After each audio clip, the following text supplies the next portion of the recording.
Hello friends, good morning. আমি যশো চলে এলাম আজকে আবারও তোমাদের সাথে একটা নতুন ভিডিও নিয়ে। তো আজকেও সেই ডেলি রুটিন তোমাদের সাথে শেয়ার করব, সকাল থেকে কী করছি। তো আজকে ওয়েদারটা ভালোই আছে, দেখো বৃষ্টি পড়া নেই, মেঘলাও নেই আর রোদও নেই, যেমন আছে এটাই ঠিক আছে। কারণ বৃষ্টি পড়লে ভালো লাগে না, স্যাঁতস্যাঁতে ওয়েদার, আর জামা প্যান্ট কিছু শুকায় না। তো এই দেখো কিছু জামা কাপড় ছিল সকালে, যেগুলো বাসি হয় বাবুদের জামা কাপড় আমাদের, সেগুলো সব কেচে নিয়েছি সকাল সকাল ঘুম থেকে উঠেই।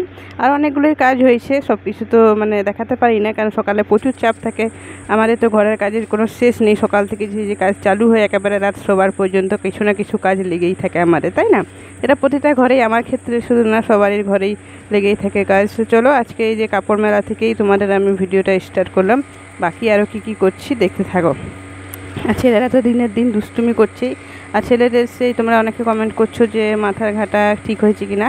তো ওইটা ঘাটা মানে এখনও কাঁচা আছে, এখনও সেলাই কাটা হয়নি, বলেছে আরও 2-3 দিন পর কাটা হবে। দেখা যাক, আজকে তো 10 দিন মতন হয়ে গেল, কবে এখন সেলাইটা কাটা হয়। একটুখানি মানে কাছাকাছি দেখাচ্ছে, ভয় লাগছে, দেখি এখানে যদি না ঠিক হয় তখন অন্য কোথাও দূরে নিয়ে যাবো তাকে দেখাতে, মেদিনীপুরে। তখন আমি সকালে উঠে যে চাটা খেয়ে নেবো, চা খাওয়া হয়নি।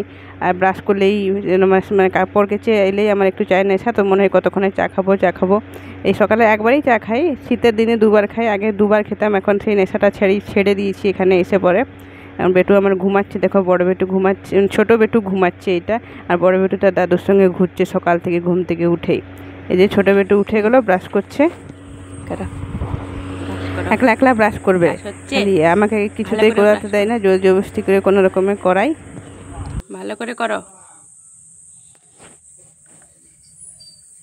ওদের ব্রাশ করিয়ে দিলাম, ওদেরও আমি মানে সকালে উঠে ড্রেস চেঞ্জ করিয়ে দিই, দুজনেরই দিয়ে। দেখো এখন ব্রাহ্মী পাতার রস খাওয়াবো, প্রতিদিন যেটা খাওয়াই ব্রাহ্মী পাতার রস, মধু আর তুলসী পাতা দিয়ে, তাদের শরীরটা একটু ঠিক থাকবে, ঠান্ডা লাগার মানে ধাতটা একটু কম হবে আর কি, যার জন্যে খাওয়ানো হয়। আর ব্রেনর মানে ব্রাহ্মী পাতা খাওয়াই তো, ওটা একটু বুদ্ধি হয়, সেই জন্য একটু খাওয়াই। দেখো বেটুটা কিছুতেই খেতে চাই না, অনেক কিছু ভুলিয়ে ভালিয়ে খাওয়াতে হয়, তখন ওকে ভুলাচ্ছি, এখন আদর করতে হবে ওকে। এভাবে আদর করলে না সে জলদি খেয়ে নেয়, মানে একটু তাকে আদর চাই, তাকে বকা যাবে না, বকে তোকে কোনো কথা বলা যাবে না, তাকে বকে দিলে সে কেঁদে দেবে আর মানে আর খেতেই চাইবে না। তাকে আদর করলে সে কোনো রকমে খেয়ে নেবে। তো এখন খেতে চাইছে না, তো একটু তাকে বাইরে নিয়ে যাবো, বাইরে ভুলিয়ে একটু খাওয়াবো, তো খেয়ে নেবে। ঠিক সেম অবস্থায় আমার বড় বেটু এরকম খেতে চায় না, একটু যদি তাকে বাইরে ঘুরাবো তো খেয়ে নেয়। বাইরে ঘুরতে খুবই পছন্দ করে তারা, সেই জন্য বাইরেই ঘুরাই, তার দাদু ভাই সবসময় যখনই বাইরে থাকে বাইরে ঘুরাই। তো আমি তার দাদুর কাছে রেখে দিয়ে চলে এলাম। এখানে মামনির জন্য চাটা গরম করে দেবো, মামনি পূজা করছিলেন, তো এখন চাটা মামনিকে গরম করে দিয়ে দেবো, দিয়ে আমি গ্যাসটা পরিষ্কার করে নেবো। সকালে আজকে গ্যাসটা পরিষ্কার করা হয়ে ওঠেনি, সেই জন্য এখন পরিষ্কার করে নেবো গ্যাসটা। মামনি মানে ঠাকুর পূজাটা বেশিরভাগ করে থাকেন ঘরে, আমি খালি তুলসী মঞ্চে জল দিয়ে দিই একটু, আর দাদু ঠাকুমাদের ধূপ দেখিয়ে দিই, বাস এইটুকুই আমার কাজ সকালে। বা মামনি না থাকলে আমি ঠাকুর পুজো করি। মামনি যেহেতু মানে বয়স্ক, সেই জন্য মামনিই করে থাকেন পুজোটা, আমার সেই চাপটা এখন নেই আপাতত। তবে সেই সংসারে যখন পড়েছি তখন সমস্ত চাপ আমাকে নিতেই হবে, তখন মামনি যতদিন পাচ্ছেন করুক, তারপর তো সব কাজ আমার ঘাড়েই পড়বে, কারণ একলা বউ, সব দিকটা সামলাতে হবে আমাকেই। তাকের পর এক কাজ চলছেই। দেখো আমার এবারে বাবুদের যে বিছানায় শুয়েছিল ছোটো বাবু, সেই বিছানাটা এখন তুলে নিচ্ছি। বড় বাবু শুয়েছিল যেটাই, সেটা তোলা হয়ে গেছে, এখন আরেকটা বিছানা তুলে নিচ্ছি। দেখো 3টে বিছানা হয় আমাদের, একটাই বাবা, একটাই আমরা মা বেটা, একটাই ওরা নাতি ঠাকুমা, 3জন মিলে। বইগুলো বের করো। হ্যাঁ ঠিক আছে, পড়াশোনা করতে হবে, বসো ভালো করে বসো। কোন বইটা আগে, কোন বইটা পড়বে? 1-2 পড়বে? আচ্ছা বসো তাইলে, বসো। তুমি কি করবে? না ড্রয়িং এখন না, সকাল সকাল উঠে ঘুম থেকে উঠে ড্রয়িং করতে না, এগুলো পরে ফাঁকা টাইমে ড্রয়িং করবে, এখন পড়াশোনা করতে হবে। এখন একটু রিডিংগুলো পড়ে না বাবাই। এই যে দুষ্টুমি করছ, আচ্ছা করবে দেবো, রং দেবো, করবে, রং দেবো এখনই।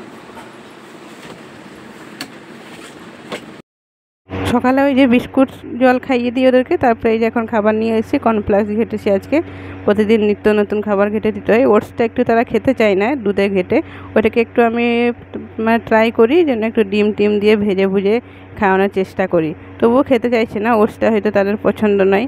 তো যাই হোক, অন্য এই যে খাবারগুলোই এখন আপাতত খাওয়াচ্ছি, ওদেরকে খাইয়ে দিয়ে যে টিভি দেখে খাবে এখন নাচ করে। তারপরে আমি ওদেরকে খাইয়ে দাইয়ে খেলতে দিয়ে দিলাম। 3 ভাই বোনে খেলছে, আর আমি এখানে মাছ মামনি সকালেই কিনেছিলেন, আমাদের গ্রামে আসে মাছ কাকু, সেই মাছ কাকুর কাছে মাছ কেনা হয়েছিল। এই যে এখন মাছগুলো আমি ভেজে নেবো, মাছগুলোর হবে ঝাল, বেশি তেমন কিছু রান্না করবো না, করলা আলু ভাতে হবে। আর দেখো কি হয়,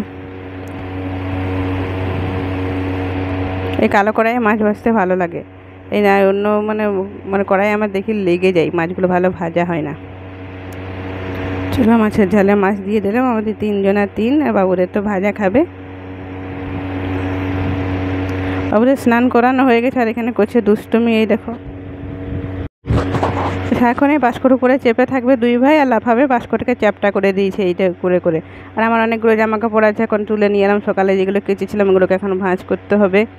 এই যে ভাঁজ করে নিয়েছে, আর ওদের দুষ্টুমি দেখছি, খালি একবার খাটের থেকে নামছে চাপছে, নামছে চাপছে, বাস্কের উপরে নাচছে, এগুলো করছে 2 ভাই। আমিও স্নান করে চলে এসেছি, আমার রান্নাবান্না কমপ্লিট, এখন প্রায় 1টা মতন বাজে, এবার ওদেরকে ভাত খাওয়াতে হবে। এই দেখো পেচ্ছাপ করেছে, দিয়ে পেচ্ছাপ করে থপ থপ করবে, খুব বাজে অভ্যাস এটা।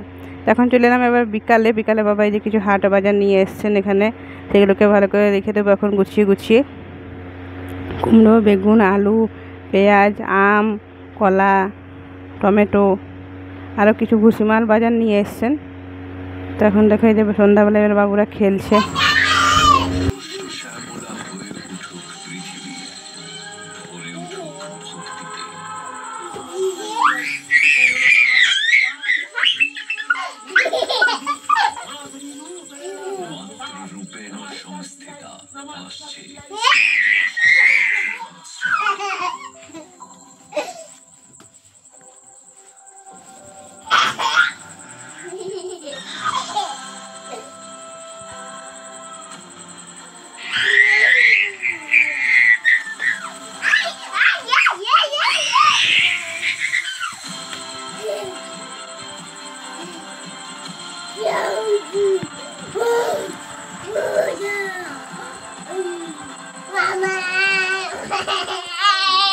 এই নিচে এরকম দেখবি কি মাথাটা কি হচ্ছে?